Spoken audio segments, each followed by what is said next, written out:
Hey tubers, it's Saturday, October 6th, about 7:30 in the morning, and we're about 80 degrees in the garage, and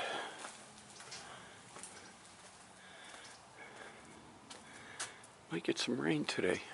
Know what we call them saying on the weather last night.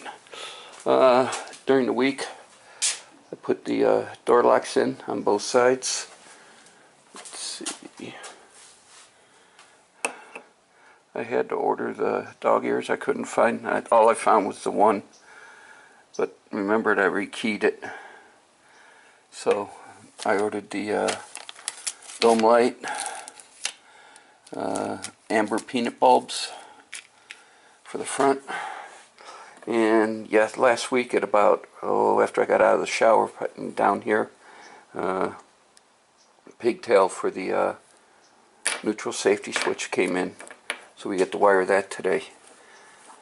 Still have issues with the parking lights. I want to thank everybody for their suggestions and comments on that. But keep in mind, if the parking lights are all in one circuit, I have the rear parking lights. I don't have the front parking lights.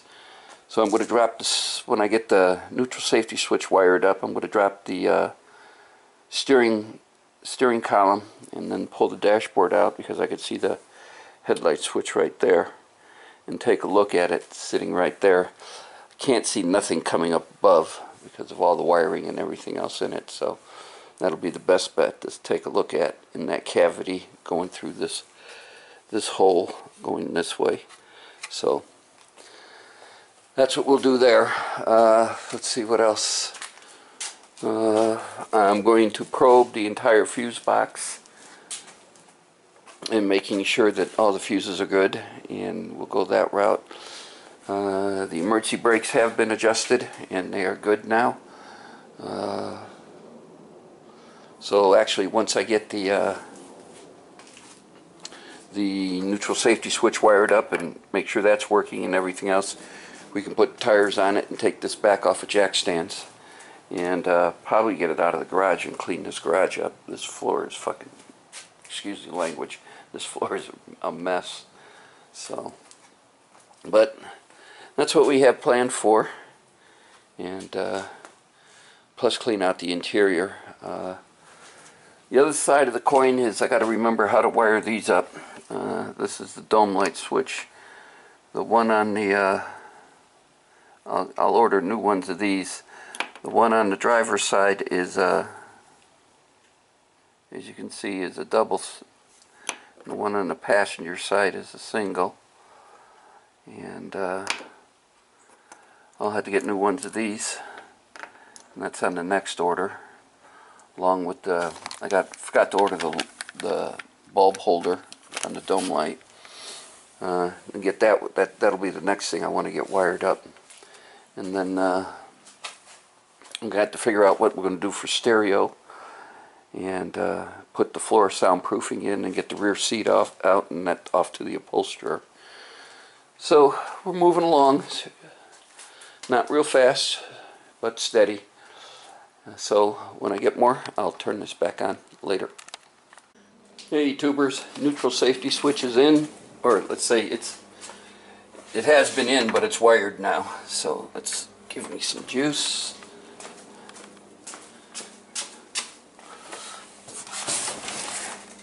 And you see we're in second gear, and we try fuel pump. It won't crank.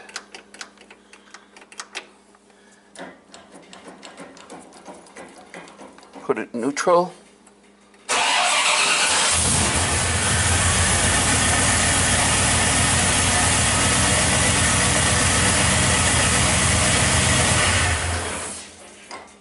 So it's wired, it's done.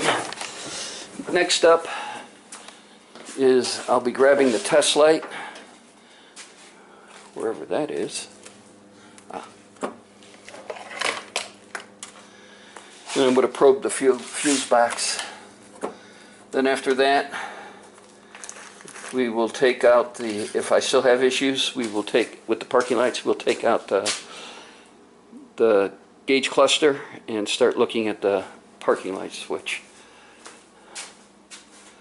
Again, I want to thank everybody for all their suggestions and everything else, but it's like I said, is if you turn on the parking lights, I got dash lights, I've got the rear running lights, and I've got tail lights.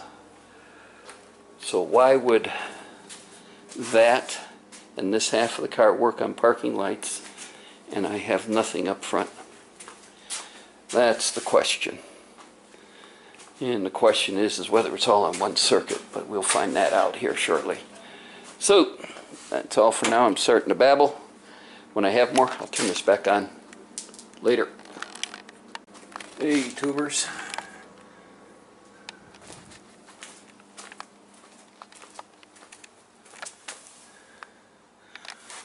Parking lights are fixed. Loose connection. So, with that note, we will get the passenger side one wired in and fixed, and move on with that. I'm sure glad that was easy. Just traced it back to a loose connection and found it. So that's all we got for now. When I get more done, I'll turn this back on later. Hey, tubers. Let's see. Side marker lights are all in.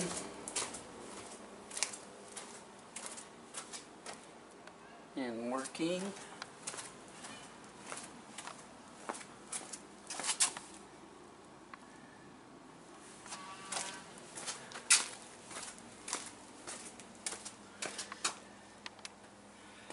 And the rear tail lights.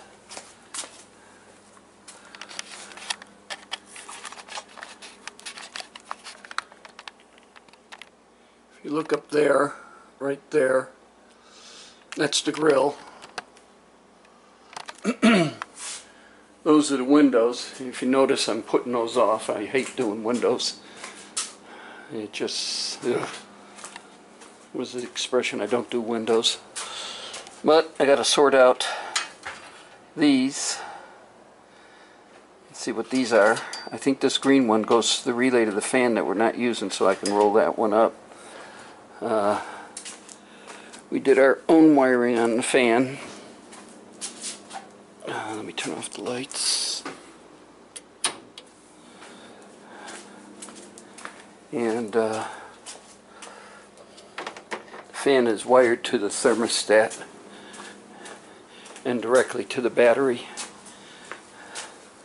But one of these is the horn, and I don't know what else the other one is. There's a total of 4 here. So we're going to have to sort out what these are.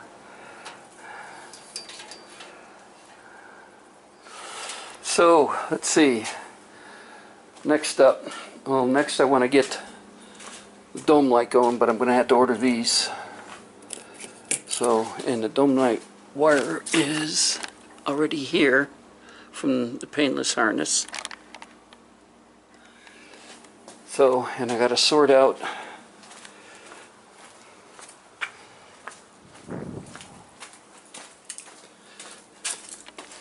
this wiring, what's left on that. So it is wired for power windows. I'm not doing power windows at this portion.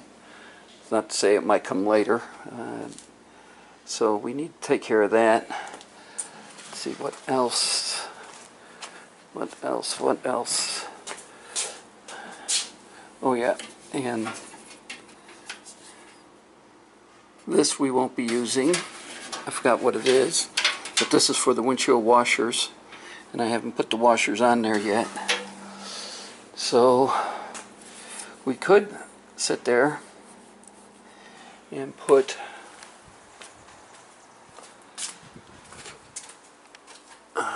the arms back on. Maybe we'll do that. And I got a little story to tell you about those too. So, let's see. Yeah, the nut's still there. Okay, we're good. So, but it's about lunchtime, or a little later lunch. I eat a late lunch. I'm going to go in. I'm going to make myself something to eat. I'm going to sit down, watch the beginning of You Dizzy, and then I'm going to come back out here. When I get more, I'll turn this back on. Later. Hey tubers, the door is closed because of the wind started getting up pretty high, and I didn't want to get any more dirt in this dirty floor garage already. I have been, hold on, let me find one.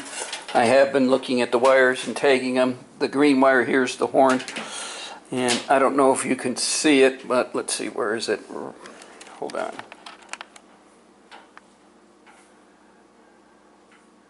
Bear with me, guys. Okay, right here.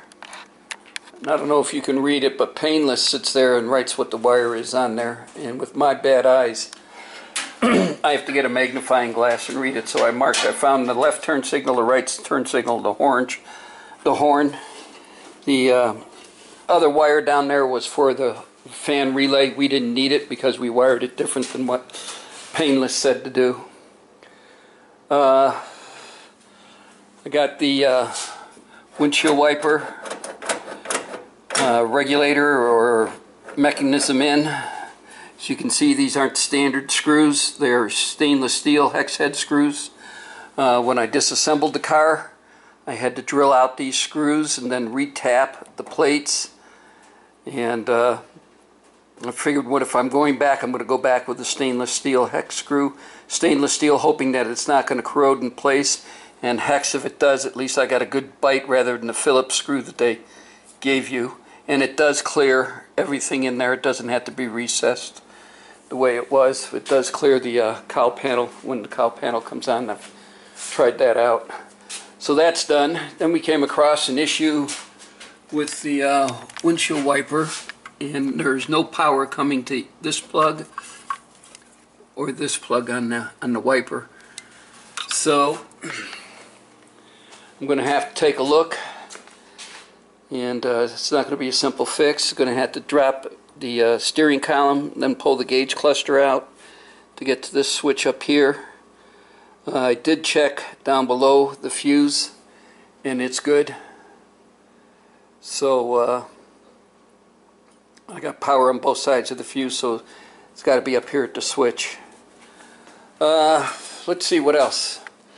So let's see. This weekend's the weekend of the 6th. Next weekend will be the weekend of the 13th. And the following weekend will be the weekend of the 20th. That weekend, me and my younger son Patrick will be in Bakersfield, California for the NHRA reunion. And it's old-time drag racing. If you, hold on, I want to take a drink of water. Yeah, it is water. If you take a look at my videos from last year, you'll notice that, or you'll see that I did 3 days of videos on the drag racing that was going on, and it's old school drag racing. I mean, front end dragsters, funny cars, altereds, everything. And we did a lot of walking last year. We must have walked close to almost, I want to say 9-10 miles a day. I mean, even that. And so I plan on, this year we did it different. We rented a golf cart. So then the weekend of the 20th, then the following weekend's the weekend of the 27th, 26th, 27th, and we are going to be changing the hot water heater out. We're going tankless up on the wall. This whole thing comes out. I can demo the pedestal, gives me more floor space to store stuff underneath, and I won't be paying any more to heat a tank of water waiting for its use. And if you look up there, you'll see this water heater's June 28th of 2010 is when I installed it. So So in that weekend, this car has to be able to drive out of here because we're going to take everything out of that corner. We're going to disconnect the water softener and move it out and take everything out of that corner. Demo the pedestal and take the water heater out. So next weekend, well, let's start back. Scratch that. So let's go Sunday, tomorrow. I will drop the steering column and sit there and drop the cluster, and we'll sit there and start testing and see what we got there for the windshield wipers. Okay, I got to have this back together, tires back on, and this thing be able to drive out, because I won't have time the following weekend to do it because I'll be in Bakersfield, and then we got that week, and then I got to prepare for Doug to come up, and I and Patrick are going to do the water heater. So, let's see what else. Does that cover everything? Oh, no. I got a story to tell you guys. So, hang on. Yeah, it's water. Last Tuesday, I had a sprinkler inspection at Shelby America. They have moved their building moved out of the building that they had out at the Motor Speedway, and now they have one up on the strip, on the south end of the strip. And they moved everything up there, and walking through that place was really unique. I mean, looking at all the old Cobras and everything else. So, you know, I like talking to the guy, and we're sitting there, I'm talking to the guy who's taking me around and everything else, and he's facility manager. And we get back into the shop, and I'm walking around in the shop, and I'm looking at him, and I sat there and I said, so what are all these Cobras for? I mean, where are they going? And he sat there and he told me, he said, some of them are going to China, or for our China export, and he said a lot of them are for the people who order them. In other words, if you go to, I don't know, if you go to Ford or if you go to Shelby America online or whatever, you can order your car and it's built there, okay? So, and basically what they do is they start with a Mustang and then they put all the go-fast parts on it. So we get back by the paint booths, and I'm checking the sprinkler systems at the paint booths, and I made a comment to him. I said, boy, I would have loved to have access to one of these back in June. And he said, why? And I said, I painted my car I'm restoring. And he sat there and he says, car you're restoring? I said, yeah, it's an old car. And I didn't want to tell him it was a Chevrolet Camaro because, you know, it's 90% of the time he's a diehard Ford guy, and he'll probably come up with some rude and crude comment, which most people do, and everything else. I, myself, live and let live. It's your choice on what vehicle and manufacturer you want to support. You know, it's your choice. Freedom, you know, America. That's what it's all about. So he, in turn, sat there and he said, well, what are you restoring? And I said, a 68 Camaro. And he goes, I'm sorry. And I just sat there and I said, you know, I'm not going to, you could tell me you're restoring a 67 Fastback and I wouldn't even picked on you or anything else. I would have thought it was cool. By the way, that's my favorite Mustang anyway. But he sat there and said that. So it raised a question in my head, and I want to ask you guys. Now, you all know that I'm pro-Chevy, okay? And there are pro-Ford people out there, and there are pro-Dodge people out there. I could say there were pro-Pontiac people out there, but Pontiacs aren't being made anymore, so you had your favorite brand. So in having your favorite brand, and we can tell that I'm pro-Chevrolet, so here's the question for all the YouTubers out there, and you can answer it in the comments and everything else. And I'll give you an example. I'm pro-Chevrolet, okay? Have you ever owned or driven on a daily basis another product that you don't like? In other words, me being pro-Chevrolet, have I ever owned and driven a Ford on a daily basis? And the answer to that one is yes. I had a 1957 Ford Fairlane back in the late 60s. In 1972, I had a Ford Econoline van that was lowered. It was a 302, 3-speed on the column. It was lowered. It had captain's chairs in the back. It was when all the van craze was going on. And I did all that to it. And in what was it, 1976. We owned a 1970, 74, 75 Ford Bronco because I was stationed up at Hill Air Force Base, and that's up in Ogden, Utah, and we wanted a vehicle to handle the snow. And every one of those vehicles, to me, were a pain in the butt. The Ford, the 57 Ford, basically that was just a winter car. You would buy an old beater back where I was from in northern Illinois because of the salt would eat up your regular car, and you put your regular car up for the winter and you drive an old rust bucket until it was done, and then you just haul it off to the junkyard. So that's what the 57 Ford was. And it made it through the one winter I had it. Had a great heater though. It had an excellent heater. 1972 Ford Econoline van. That's the vehicle I had. We drove it from Las Vegas and put it in my dad's warehouse back in Illinois. Well, I went over to Southeast Asia for the year. Got back, and the vehicle was never the same. For that year of storage, my dad would start it and run it and let it get warm about, I want to say, once a month, and let it get warm and everything else, and get the fluids going in it and everything. That vehicle was never the same. When I left northern Illinois, a little town called Northbrook, and drove down to Tampa, Florida, because I was stationed at MacDill Air Force Base, that thing was getting crappy gas mileage. It was fouling plugs. It was doing everything. And I went through it, through the ignition system and tuning it and everything else back, and it still was never right. And so I guess that year of sitting really did a number on it. All right, need to get another drink of water. In 1975, 76, we picked up a 1975 or 74 Ford Rancho, or a Bronco with the Rancho package on it. And that's what we drove. It had a little 302 automatic, dual tanks. Nice little vehicle. Great vehicle on the street, as long as you kept it on the street. But I put bigger tires on it, bigger brakes on it. But the minute you took it off-road, it eat the constant velocity U-joint. And being a military guy, you don't have the big funds to sit there, and those things back in the day were $120. And to sit there and come up with $120 as you're an NCO in the Air Force was hard-pressed.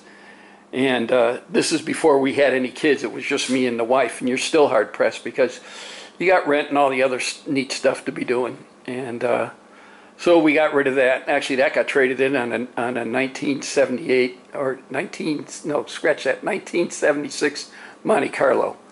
And we gave up on the four-wheeling and having fun out in the mountains of Utah. So the question is, if you were pro Ford, did you ever own a Chevrolet or a Dodge or Pontiac or Oldsmobile and drive it for long periods of time as your daily driver? Or everything that you've had from day one has been Ford, or has been your favorite brand, Ford, Chevy, Dodge, Pontiac, Oldsmobile, whatever? So that's the question. That's the question. So I'm done for the day. We're going to wrap this up.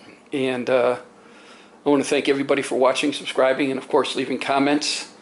If I think about it, I'll do video tomorrow, but I'm going to be hard pressed because Sunday is my chores around the house. And if I get out here, I'm going to be hard pressed to think about the camera and be taking this apart so I can get access to the switch. I'll probably be tinkering with it during the week. If I do, I'll pull the video out and pull the camera out and do a video. So y'all have a good weekend. Thanks for watching. Thanks for subscribing. And of course, thanks for leaving comments. Later.